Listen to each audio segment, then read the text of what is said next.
یہ جو موقع آتے ہیں نا شب برات کے، شب قدر کے، یہ بنیادی طور پر اللہ تعالیٰ کی طرف سے دی ہوا موقع ہوتا ہے کہ چلو تمہیں چانس دیتے ہیں، پابندی کوئی نہیں، لیکن رب کی طرف سے نا موقع ملتا ہے، چلو تمہیں ایک موقع دیتے ہیں، چلو اپنے آپ کو کلیئر کر لو، تمہیں موقع دیتے ہیں۔ یا اللہ کیا کرے؟ کچھ بھی نہیں، آ کے نا سچے دل سے 2 رکعتیں پڑھ کے توبہ کرو، عرش کا مالک پچھلے سارے معاف کر دے۔ ان لوگوں کی باتوں پہ نہ جائیں جو بلا وجہ پریشان کرتے ہیں لوگوں کو۔ شب برات کا حوالہ بھی نہیں مل رہا، حالانکہ ترمذی شریف میں حدیث موجود ہے، سیاہ ستہ کی روایت ہے ترمذی میں۔ پہلے کہتے ہیں سیاہ ستہ سے دکھاؤ، جب سیاہ ستہ سے مل گئی تو آپ اور کدھر جانا ہے؟ اور ابن ماجہ میں موجود ہے مولا علی کی روایت، اور ذرا ترتیب دیکھیے گا، یہ ترمذی کی حدیث ہے، امام ترمذی نے تو پورا باب باندھا ہے 15ویں شعبان پر، پورا باب۔ اب تمہاری مرضی ہے اگر تم نہیں بات کو سمجھنا چاہتے، لیکن میں نے پہلے بھی کہا تھا، پھر کہتا ہوں، اگر ہمیں کوئی شخص کہتا ہے کہ شب برات کو اٹھ کے نفل نہ پڑھو، تو بھائی نفل ہم نے پڑھنے اللہ کی رضا کے لیے، ہمیں کسی بندے سے ڈگری لینے کی ضرورت نہیں، نہ تو ہمارے اور رب کے درمیان معاذ اللہ کو وسیلہ ہے کہ تو کہے گا تو پڑھیں گے، جب دل کرے گا پڑھیں گے، اور جتنے دل کرے گا پڑھیں گے۔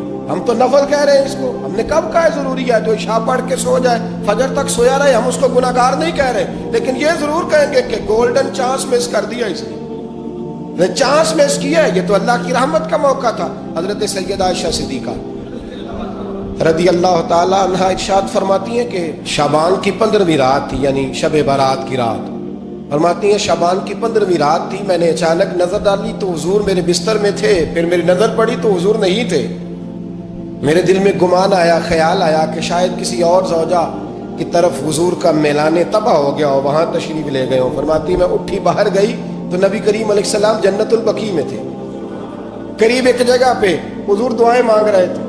فرماتے میں گیا تو حضور فرمانے لگے، ابو بکر کی بیٹی تو نے کیا گمان کیا کہ اللہ کا رسول تیری حق تلفی کرے گا؟ عرض کی حضور آپ مالک ہیں، کہیں اور جانا چاہیں تو میری طرف سے پابندی نہیں۔ کہتی ہے وہاں کھڑے کھڑے میرے رسول کریم نے بیان فرمایا، یہ ترمذی کے لفظ ہیں، حضور نے فرمایا عائشہ یہ شعبان کی 15ویں رات ہے، مدینے میں سب سے زیادہ بکریاں بنو کلب کا قبیلہ پالتا تھا، فرمایا آج کی رات بنو کلب کے قبیلے کی بکریوں کی تعداد کے مطابق اللہ میری امت کے لوگوں کی بخشی فرما دے گا۔ یہ وہ رات ہے۔ جناب عائشہ صدیقہ رضی اللہ تعالیٰ عنہ نے بات رات کو سنی تنہائی میں، نبی پاک سے رات کو تنہائی میں حضور سے سنی، سویرے جناب عائشہ نے کل امت کو بتائی۔ اگر یہ بات اہمیت والی نہ ہوتی تو بی بی صاحبہ آگے روایت کرتی، یہ کتابوں میں آتی، یہ لوگوں کو بتاتی۔ حضرت عائشہ نے روایت کیا اور مولا علی شیر خدا نے تو کھل کے کہا، ابن ماجہ میں حضرت علی سے پیار کرنے والوں کے لیے الگ عنوان، مولا علی نے کھل کے فرمایا شعبان کی 15ویں رات کو رات عبادت کرنا اور سویرے روزہ رکھنا۔ حضرت علی کے لفظ بائی نہیں سیاستہ میں، رات کو روز عبادت کرنا، دن کو روزہ رکھنا۔ ویسے تو رب کریم ہر روز تہجد کے وقت پہلے آسمان پر نزول اجلال فرماتا ہے اور لوگوں کو فرماتا ہے کوئی بخشش مانگنے والا؟ کیا انداز ہے مولا علی شیر خدا حدیث روایت کرتے ہیں، رنگ کیا ہے؟ فرمایا باقی راتوں میں نا تھوڑا سا پیکج ہوتا ہے، تھوڑا سا آخری حصے میں رات کے شب برات کو نا رات چڑھتے ہی اللہ پہلے آسمان پر جو اس کی شان کے لائق ہے نزول اجلال فرماتا ہے، اور پہلا جملہ یہ فرماتا ہے کوئی معافی مانگنے والا؟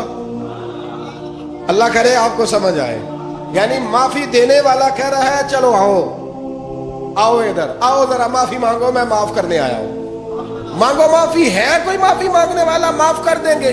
اور آپ فرماتے ہیں ہے کوئی رزق مانگنے والا؟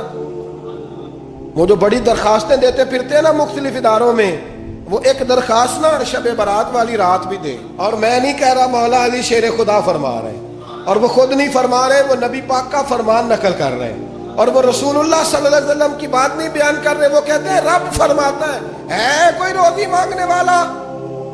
سارے سیٹھوں نوابوں جاگیرداروں کے پاس جا جا کے تھک گئے ہو، ایک دن میرے کہنے پر، ایک رات، ایک دیہڑی ذرا شب برات والی لگا کے تو دیکھو۔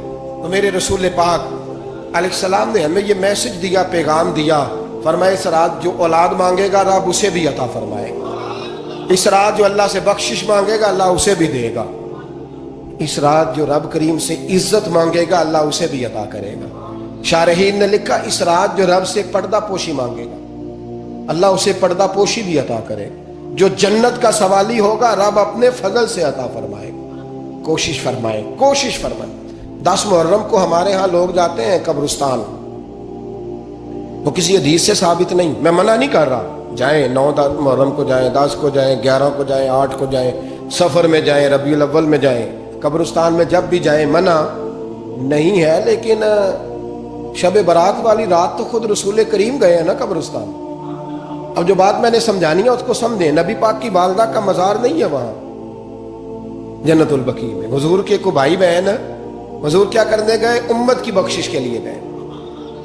شب برات کی رات لالچی نہ بنے کہ صرف میں نے اپنے لیے روزی مانگنی ہے, کل امت کے لیے مانگے. رب کریم سے مانگے, اپنے بھائی کے لیے مانگے, اپنی بہن کے لیے مانگے, اپنے بیٹے کے لیے مانگے, اپنی بیٹی کے لیے مانگے. اللہ کریم یہ مانگنے کی رات ہے. پچھلی راتی رحمت رب دی کرے بلند آوازہ, بخشش منگن وارے کارن کھلا جے دروازہ. آئیں اللہ کی بارگاہ میں اس رات کو کھل کے دعا مانگے,